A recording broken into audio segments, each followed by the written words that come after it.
What up, friends? Welcome back to Psychopath Exposure. My name is Kira.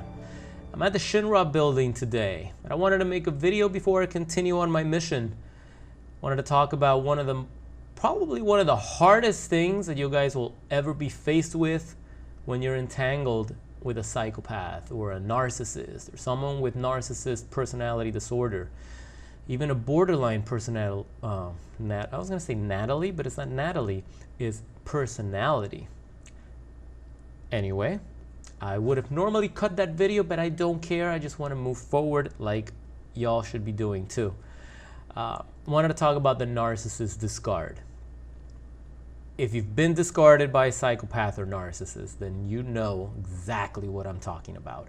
Not everybody experiences the full capacity of a narcissist discard, but those that have, oh boy, I can tell you it's one of the worst things that you'll experience probably in your life when it comes to psychological trauma. A narcissist discard is, well, we have to talk about the three phases of a relationship with a psychopath or a narcissist. And you're all familiar with the first phase, which is the idealization, and the love bombing phase, which is when they first meet. They meet you and everything is great, and they're showering you with gifts and with promises and just all the attention in the world that you could possibly want from a new partner. And they just paint this picture, this dream, this paradise of how it's going to be, and you find yourself falling in love with them a little too quickly. A lot of times they tell you that they're in love with you within a few weeks or a month. The love bombing stage is probably cloud 9 for a lot of you. But then if you stay in that situation long enough, you'll soon experience what we call a devaluation phase, where they start devaluing you, things that they like, they no longer. What's going on today? They no longer like anymore. They start nitpicking. They start doing things, behaviors that you hadn't seen before, that now suddenly they raise, concern. You start walking on eggshells because you don't want to piss them off, because perhaps they showed you a side of the demon that you hadn't seen before, and you were like, what the hell was that? So now you start tiptoeing around them. You don't feel yourself anymore. You start noticing that they start paying less attention to you. You start noticing the distance starts being created. And then that ultimately leads into the final stage, which is the discard phase. Now, the discard phase could last a very long time before you've actually been thrown out to the street. And that's why I wanted to make this video, because it's not just about being discarded, being dumped, and it's over. It's not just that, it's the entire stage that you're experiencing. Once you hit the discard phase, all bets are off. That's when these predators don't give a fuck about hiding what they're doing anymore. That's when everything just comes to the surface. That's when they get extremely careless with their cheating and their infidelity. That's when their stories, their lies, they don't put maximum effort anymore to try and keep the charade. That's when they start slipping. They don't care if you catch them anymore. They don't care if they sound retarded. They don't care about losing the relationship. In their mind, they have already discarded you. They're already done. They're fed up with you. They don't want anything to do with you anymore. And that's why it's called the discard phase, because it's a phase, is a time within the relationship that you're going to experience the utmost disrespect. They're going to treat you and abuse you worse than ever. If you thought it was bad during the devaluation stage, when you were starting to dance around, walk around eggshells, right? Once you're in the discard phase, you've already developed an anxiety disorder by now. By now, you know that impending doom is around the corner. By now, there's nothing that you can do that would prevent your narcissistic partner from blowing up, from picking a fight with you out of nothing, from complaining, bickering, you name it, ghosting, disappearing, right? All this type of abusive shit that you've been experiencing and receiving little by little, little by little, little by little. You've been conditioned to accept abuse. You've been conditioned to accept the abusive, unloving treatment that you've been getting, because they give it to you in small doses, and in small doses, like a poison drip. You don't even notice it, but you're becoming conditioned because it's just a drop of poison. It's not a gallon of poison, it's a drop of poison. But if you keep dropping drops of poison in an empty gallon, eventually it's gonna get filled up, and then you have a full gallon of poison. Okay, sorry, I just had to go there. That's what happens when you're being poison dripped. It's like the frog in the blender, not even the blenders, the frog in the boiling pot. Like, put a frog in a pot of water and start slowly turning up the heat. Have you ever heard that story? And the frog will adapt to the rise in temperature that eventually it will boil to death. Naturally, if you drop frog in the pot and it's already boiling, it'll jump right out. But little by little, just a little bit hotter, a little bit hotter, a little bit hotter, it won't even realize, and it just boils to death. And I think that's a really a good analogy of what happens to the victim of narcissistic abuse, that they don't even realize they're being cooked alive. They're being boiled alive. They don't even realize the nightmare that they're in. They know something's wrong. They're not happy. They're completely tormented. They're living in chaos. They're walking on eggshells. They've got anxiety. They've got panic disorders. All sorts of shit's going on. And yet they don't fully grasp what's happening. That's why when people see these videos for the first time, it's like a breath of fresh air, because it's like, oh my God, that's my story. That's what I'm going through.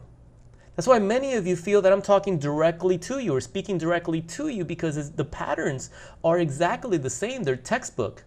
They're a little nuanced based on the level of narcissism that you're dealing with, based on the level of IQ that your narcissist predator is built in with, because not all of them have the highest IQs. I like to think that psychopaths are probably the top tier of this, highly intelligent, super calculated.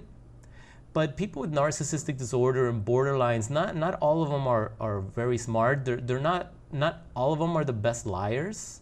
And if you get scammed by one of these people, you know, it's like, shit, I can't believe that person that's not even smart, that person has got no sense of direction.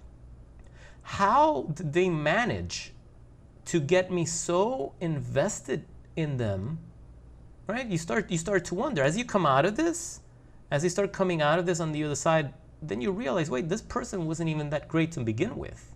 I didn't even want this person at the beginning. You know, and you're like, wait, I didn't want this person for all this time. I remember talking with my friends and telling them, no, hell no, that's just temporary. Like, we're just dating. Like, I don't want someone like that or whatever, and just playing the field. It's not even my type.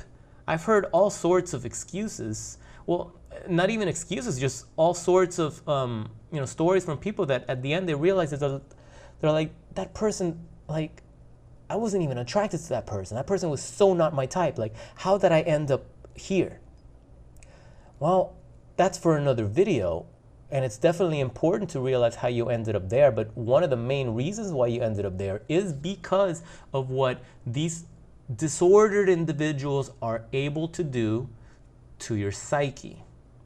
It's because of how manipulative they are, and they also play on your weaknesses. They play on your insecurities. They play on your fears. If you have a fear of abandonment, if you're a lot older and you feel like, damn, I should have been settled down already. I should be married and I should have kids already. And they know that that's something you desperately want. They're gonna play on that because they know that you'd rather deal with this fucked up situation than find yourself alone having to start over. Then you start questioning, like, oh my God, was this the one? Was this the one that got away? Did I mess it up, right? You start gaslighting yourself. If they know that that's what you really want, then they're not going to give you that. That's the last thing you're going to get, first of all, because that's a form of torture. But they're playing on that fear, and they'll continue to abuse you, and they're fully confident that you're not going anywhere. 99% of the time, you guys don't go anywhere. You stay there until you get thrown out in the street. And then you struggle for a long time trying to make sense out of all this. That's why the discard is so detrimental to your mental health. Because even though you're in the discard phase and you're experiencing all the abuse and it's the worst that the relationship has ever been, when you finally get that final cutoff, and it seems like it comes out of the blue without warning, but I can guarantee you that once you start to heal from this and you get your thoughts back in order, the fog clears, the cognitive dissonance goes away, and depending on how good your memory is, you can go back and you start realizing, you're like, wait a second, the red flags were always there. The warnings were always there. How many of you were told directly by your psychopath ex, by your narcissist ex, that they didn't love you?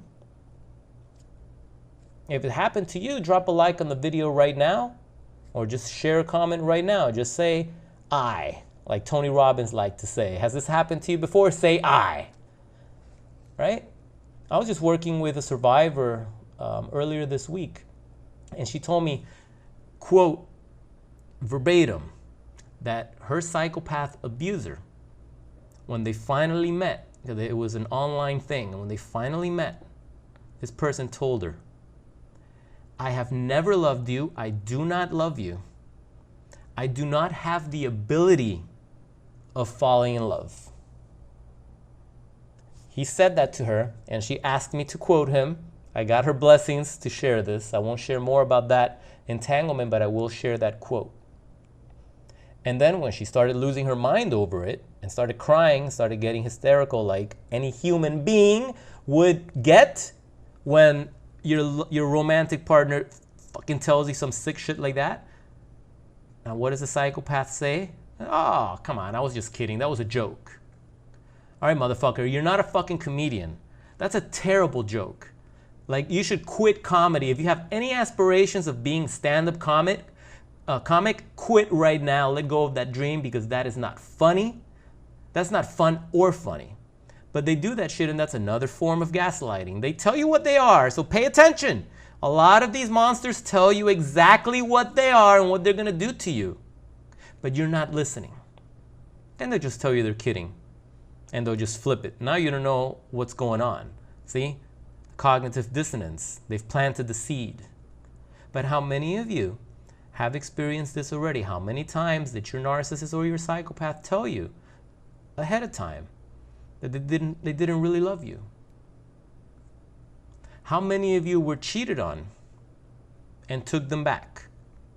Because like I always say, once anybody cheats on you, that's the day that they walked out of the relationship. That's the end of the relationship. From their point of view, I don't care what your moral code is. I can't even tell you what moral code you should have. I can suggest including in your moral code cheating is a deal breaker, but that's up to you. But from the narcissist's point of view, the minute they cheated, that was the end of the relationship. I don't care what they say after. They're just trying to keep you around for narcissistic supply, for their own little sick pleasure, for their own thrill, for the rush that they get of abusing you and then watching you with your tail between their legs, with your tail between your legs, after saying all this shit and telling your friends, oh, that motherfucker cheated, that's it, it's over, and then you go and you take them back. How many times did that happen? Right? So you see, a lot of times these people were already giving you warnings. You just chose to look away because you were so deep in the fog. They had manipulated you so much already that you were convinced that all you need to do to save this relationship and to make this work is to give a little bit more of yourself. Just a little bit more. I'm going to help them with this problem. I'm going to solve this problem for them. I'm going to take them on this dream vacation that they've always said that they wish that their ex-wife or their ex-husband took them to, that they never did. They promised, but they never did it. You're going to be the one that's going to take them on that vacation. Oh, my ex, he never did this for me. Now you're like, oh, that's the answer. That's what I need to do for them. And you go and you do it. You don't realize that you're being manipulated. They're telling you. See, this is how conniving they are. They're telling you, oh, woe is me. In my previous relationship, and of course, they've always dated some sort of crazy monster, right? So, oh, this abusive person, and he used to never do this for me. Can you believe that he used to treat me this way? Like, who treats somebody like that, right? And then you're thinking, and you're like, yeah. That's exactly what they want. So you go and you give them that. You go and you buy them that material possession that they want. Whatever you feel at that moment, out of desperation, you need to do to make them happy so that they won't cheat on you again, so that they won't leave you, and so that they love you again like you thought they did at the beginning of the relationship. You go and you do that. And they lose more respect for you every time you do that. It's incredible how that works, and it's kind of fucked up when you think about it. This is how disordered these pieces of shit are. Let's look at the situation. Let me just come up with an example, a random example that's probably common for a lot of you. You're paying all the bills. You pay for all the dinners. You take the trash out. You clean the house. You stay home with the kids while working 3 side jobs. They don't have to work. They have a boys' night out or a girls' night out. They tell you, hey, I'm not going to have cellular service for a day. You give them the benefit of the doubt, even though you know that's fucked up. You can have your freedom, I trust you. They tell you they need space because they have too much stress. I need some space. I need to be by myself, to work on me just for a week, 2 weeks. You give them the space. Okay? Let me tell you something. You know what's going on. You know what's going on. Deep inside, your gut screaming at you. You know what's going on. But you did it because you had hope that this person, underneath it all, was genuinely good. You thought these disordered, demonic entities were genuinely good, and that's where people fail to realize that that's not the truth. Sadly, not everyone in this world is genuinely good. There are some genuinely evil people in this world, and you have to see where they come from, what type of abuse they experienced when they were a child. Were they abandoned? Were they put up for adoption? They've never met their parents were drug addicts. All sorts of shit that happens to these kids. Or do you think these kids are going to grow up and be role model citizens? By the time they're adults, they've already learned how to scam the system, how to manipulate, how to hurt, how to prey on good, innocent, good-hearted people. The caretakers in foster homes, they know how to manipulate those, how to go around them. By the time they're adults, they're professional manipulators. And now you end up with somebody like that, and they put on a mask, and it's a charade. But you got to look at yourself too. How desperate do you want this relationship where you're idealizing the narcissist to be something better than what they actually are? I always like to bring the focus back to us at the end of the day. At the end of the day, you have to look at your own shortcomings so that this doesn't happen to you again, and to help you move forward from the situation. When you've been discarded from a psychopath or narcissist, it's going to feel worse than losing a loved one to death. There's even though losing someone sucks, but there's a finality that you can accept because you understand that death is inevitable. We're all going to die. We're only here for a short period of time. And you come to terms that, well, you know, they've passed. Hopefully they're in a better place, and you grieve, but you come out of it. But there's no betrayal. When the person died, they didn't betray you. They didn't cheat on you.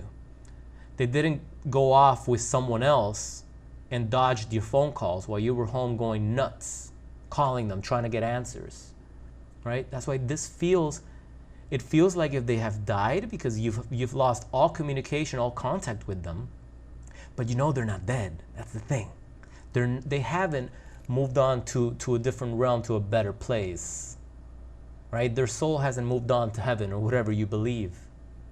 You know what these monsters are doing when they discard you like that. And your biggest fears have just come to fruition at the hands of the narcissist. They made your fears come true. They made your fears come to life. And you get discarded, and you're not going to get closure. Let me tell you, you're not going to get closure. You're lucky if they even respond back with some sort of notice that you need to move on, and that that it's over, and don't contact me again. As painful as that, as reading that text feels, you'll be lucky if you even get that. That's the cruelest thing that you could ever do to somebody. Somebody that you trusted, that you loved, that you were intimate with, that had made you promises of being there with you. They were your rock. You guys were partners. And just like that, you're thrown in the street pretty much. And they won't even give you the courtesy of a sit down, a final conversation, like an amicable breakup. I've been through a breakup in my early journey where it was amicable. It wasn't overnight. It was drawn out. It was many months of, we knew what we had to do, but we would cry. We loved each other. Our family, we loved, the families loved us. It was so much invested. And, we would make up, and then we would break up and make up and break up. But there wasn't a discard. We didn't just cut each other off and block overnight. That's it. You're blocked, and you're sitting there like, wait a second, what just happened? Can we talk about this? It wasn't like that. We over talked. That's how normal breakups happen when you're an adult.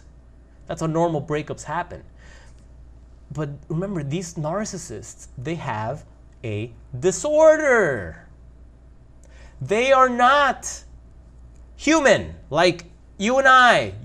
You wish that they were. You see them, they look human until you look into their eyes and you realize they don't have a soul. But you're hoping that they're going to reciprocate back what a normal human being would give out. What's so hard about having a conversation, a rational conversation, and just coming to terms, even if it's painful, and just tell them, look, I fell out of love. You don't meet my needs, and I don't want you to try anymore because I just don't feel it with you. It's not you, it's me. Even that stupid line, right? Some shit. What's so hard about doing that? Oh, it's not hard at all. It's just a human trait. It's just that the narcissist is not going to give you that. Especially if they know that that's what you need the most right now. Because the narcissist loves knowing that you're suffering. They love that because that's how they maintain control over you. If you're still suffering, if you've been discarded and you're desperately reaching out to them, calling their friends, right? Talking to the parents, you know, begging them. I don't know, making videos and like, I don't know, putting them on a fucking CD and mailing them to them, you know, like if it's the fucking 90s or some shit like that, right? Like, the narcissist knows that you want to talk to them from the very first text that you sent out, and you're like, hey, what the fuck? Call me. It's not like they're dumb. They know exactly what they're doing. They know exactly what they're doing, and they know that what they're doing is wrong. That's why they do it. Because they know it hurts you. That's why they do it. They don't give a fuck. You don't have to keep telling them, hey, we need to talk. See, but that's what you want to do, because now you've been discarded. You're in desperation mode. And you know what goes through your head when you've been discarded like that? All sorts of distorted versions of reality.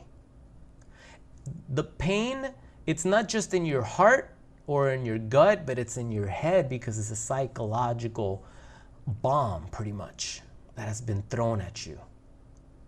And all the memories now of, oh wow, this was the love of my life. This was my soulmate. Like, I didn't have to worry about dating again. Like, this was my ride or die. Like, that's it, right? And no matter what, we would talk about things. And no matter what, no matter how hard my day is, I know that I can always call my baby and we're going to talk it out. And we're going to have a great conversation and great communication. And it's cool. And I can sleep well at night. And we're going to cuddle. And I have my partner in bed, right? You realize that that's gone. And you don't know at this point if you're ever going to get it back. And you're probably not. And that scares the living shit out of you. So you go through an anxiety panic attack. You go through that. And you're crying and you're screaming and you can't stop. The pain just won't stop. Because this person, this narcissist, this toxic predator became your drug. And ask any drug addict what it feels like when they need to quit cold turkey because the drugs are ruining their life. The withdrawals. If I ever say that word correctly the first time, I will be the happiest man on earth. The withdrawals that you experience when you can't have your drug is legendary. These narcissists also know that. They also know that. So they're purposely not going to give you the fix that you need. During the discard phase, you were getting breadcrumbs to keep you alive. Little, you know, they're throwing little breadcrumbs in your cage to keep you alive. But now they want you dead. And they want you to off yourself. They really do. They really want you to commit suicide. That would be great for them. Now they don't have to deal with you. You got discarded because they don't love you. They're sick of your shit. Whatever they, instead of ideal, you know, they've devalued you now into a piece of shit. So why would a narcissist, a grandiose narcissist that thinks that they're better and smarter than everybody, why would they want to be with a piece of shit like you? Makes no sense, right? Remember, I tell you guys, why would you guys want to be with a lying sack of shit, a piece of shit like a narcissist? Remember how I always remind you that you guys are actually the prize and these pieces of shit should fucking scratch with the turkeys, rot, and hang out with Satan's spawn at some wasteland of an abyss? The narcissist does the same thing. See, they think that they're the prize, and now they have destroyed you. They have turned you into the vile shithole, right, that they don't want to step in anymore. They made you that. They turned you into that, and now they hate you for it, and they're repulsed by you, by something that they created. How does that even make sense? Sure fuck does when you understand this shit. But unless you've been through it, it's not gonna make sense to you. Unless you've been through it, that's why nobody understands unless they go through it. When they go through it, it's like, oh my God. No wonder you were going through that. No wonder you were doing that. No wonder. But remember, the narcissist knows exactly what they're doing, They planned this out. And correct me if I'm wrong, but did they not discard you at the worst possible time? Because it seems across the board that of all the times that the psychopath or narcissist can discard their victims, across the board, they seem to do it when you're at your lowest, when you're at your weakest, most vulnerable. That's when they crush you. Why didn't they do it months prior when they started grooming the new supply? Why didn't they do it earlier when they started cheating on you behind your back and they knew that that's it, that relationship, for all terms here, had ended? Because I'm sure you guys didn't sign up for a relationship where there was going to be infidelity. So the minute they stepped out, that's the end of it. They needed to step out because, well, they're sacks of shit, but they're also disordered. And it's another thing I want you guys to understand, that this disorder, it's going to play itself out. And the discard was going to happen anyway. Let me repeat that. The discard was going to happen anyway. It was inevitable, like Judgment Day. It was inevitable. It just got postponed. It got postponed because you doubled down. You doubled down. You started doing more and more. You started giving more and more to them. So they're like, well, fuck, if you're going to do this for me, if you're going to put up with that, if you're going to take me back after I just fucking ran a train on these people, or got a train ran on me, right? And you're going to take me back, sucker?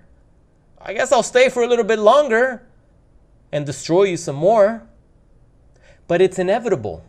They have to self-sabotage. And that's what's interesting about this. When you look at it and you're like, well, wait a second, but why did they discard? If I doubled down, if I took care of everything for them, if I told them, hey, you want to have sex with 7 women, right? You can have sex with all of us.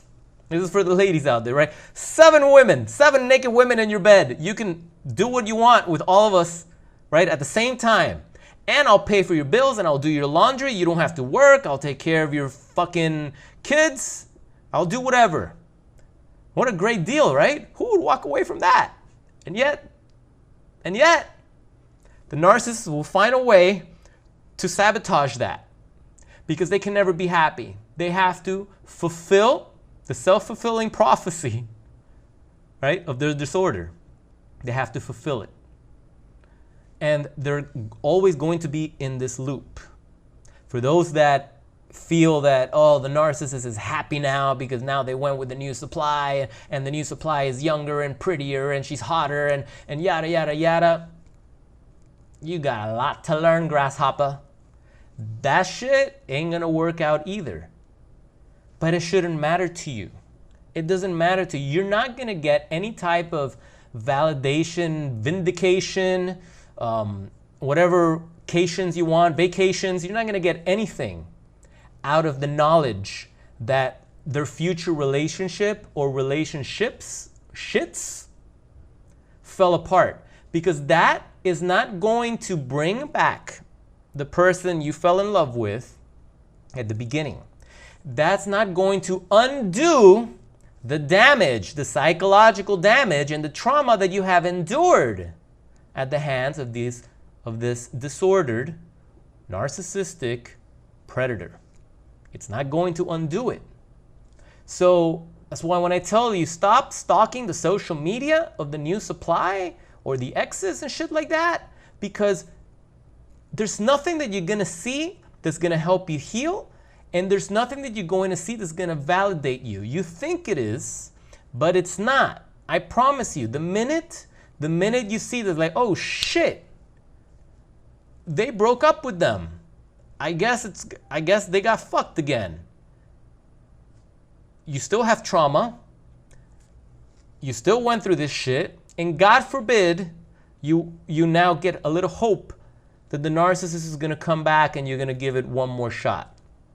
That's another reason why you shouldn't be looking at the social media, because the minute you notice that they're single again, if you're still trauma bonded, if you haven't worked through this, you're going to secretly hope that they come back. And I've worked with a lot of you, and you guys, when you're being really honest, you tell me, hey, Kira, I'm not going to lie. There's still a part of me that knows I'm going to be weak and I'm going to take them back. And I'm like, whoa, No, no, no, we got to repair that now.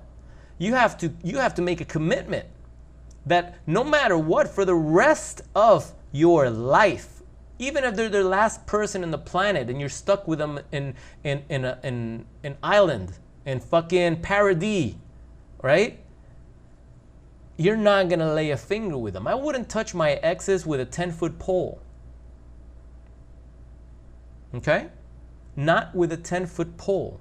I want nothing to do. That's fucking gross at this point. It's like so fucking repulsed by somebody that would do something like that to me.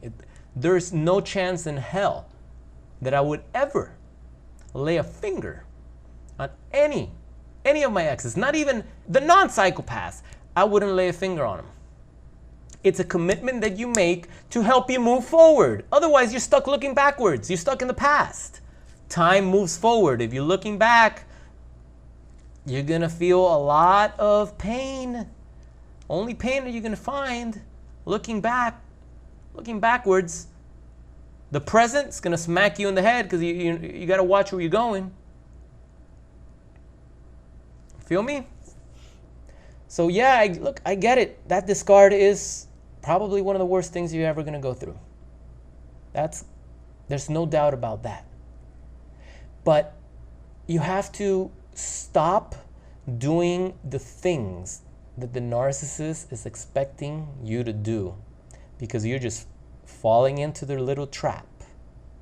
The more you beg for their attention, the more you beg for them to call you, the more you beg for one more chance.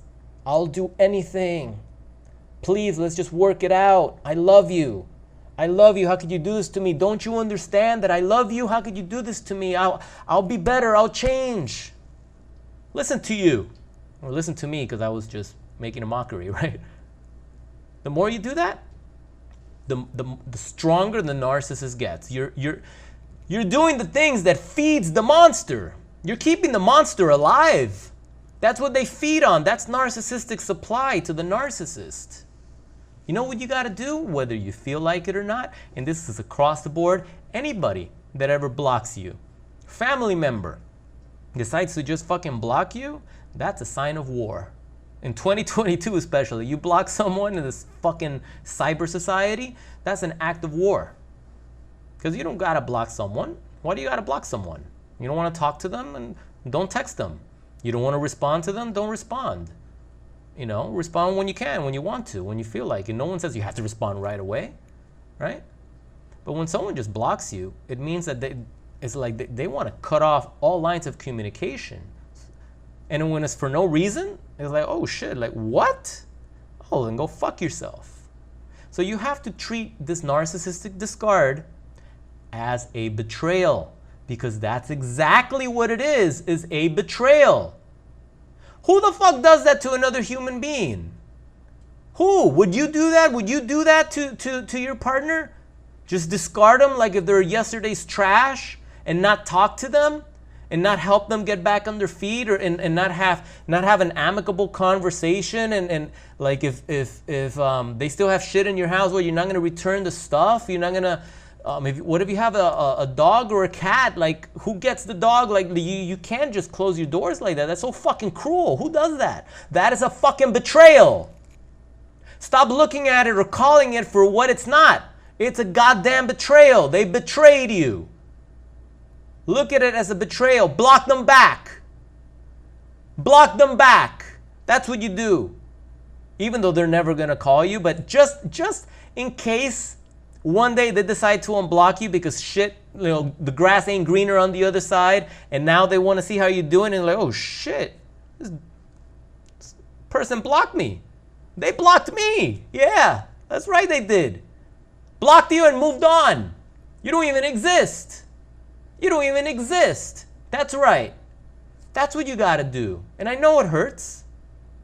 I know it hurts because this is a psychological scar. And you've been manipulated and conned, and you've been in this dark spell for so long that once this discard happens, it's like they just knocked you out. But these are the things that you have to do if you want to get better. These are the things that you have to do to rebuild your self-worth and your self-esteem. You have to do it.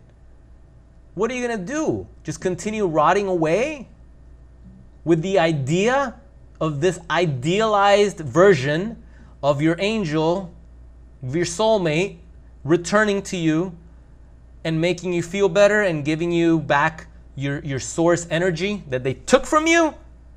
You're waiting for them to come and give it back to you so that you can breathe again. You're going to wait around for that? How many videos do you need to watch? How many videos do I need to make for you guys to get it? Life is short. Stop fucking around with your life. If you get discarded by a narcissist, do not take them back. Do not beg them. Do not apologize. You got nothing to apologize for. It's them that owe you a huge apology, and they can't even do it.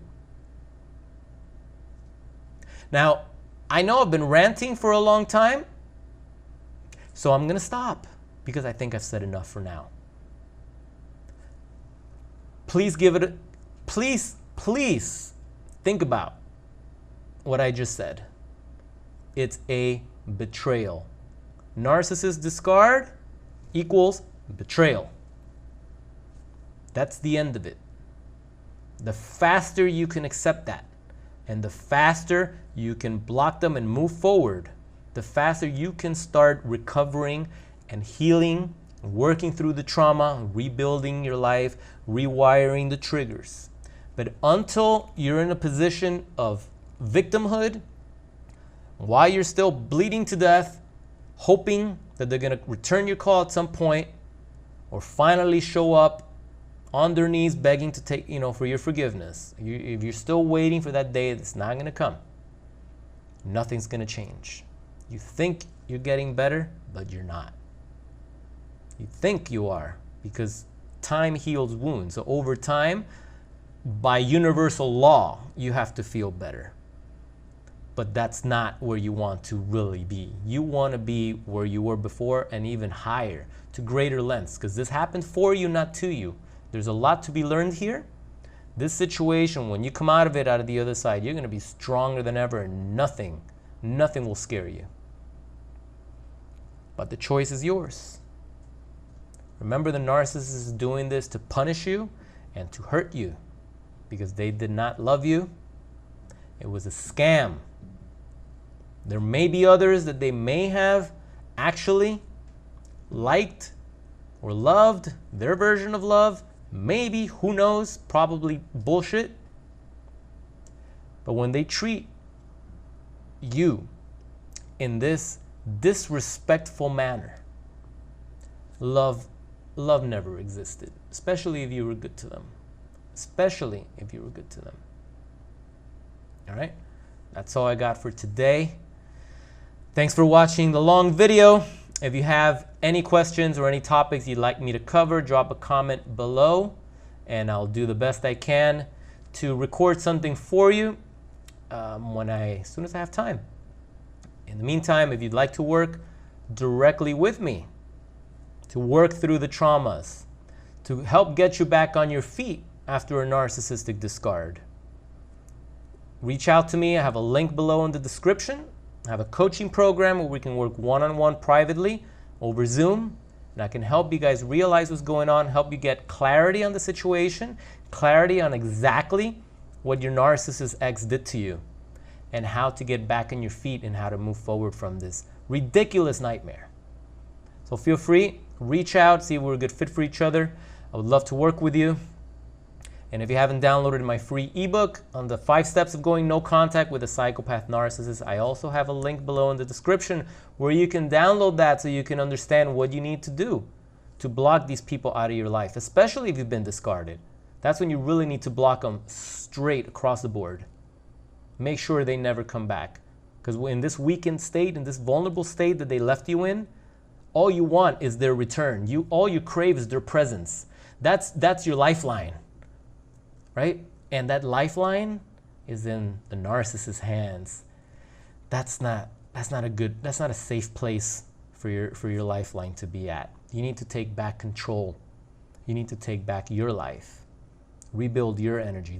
They don't generate their own energy. They've got to steal it, from victims like you and I. Well, We're no longer victims, are we? Okay? You want to be a warrior. These motherfuckers can't fuck with you anymore. That needs to be the goal. That needs to be the goal. And it could start right now. The choice is yours. It could start right now. All right? So hope you guys are getting better, recovering with this stuff. I'm sorry if you've recently been discarded. I know it's tough, but it gets better if you start doing these things. All right? Rebuild your self-worth, rebuild your self-esteem, and never take back a traitor that would put you in that condition, that would do something so cruel, so gutless, so inhumane. Never take back a traitor. Never. All right? So I got for today. My name is Kira, and look forward to seeing you in the next video. Be good to yourself, guys. Have a good night.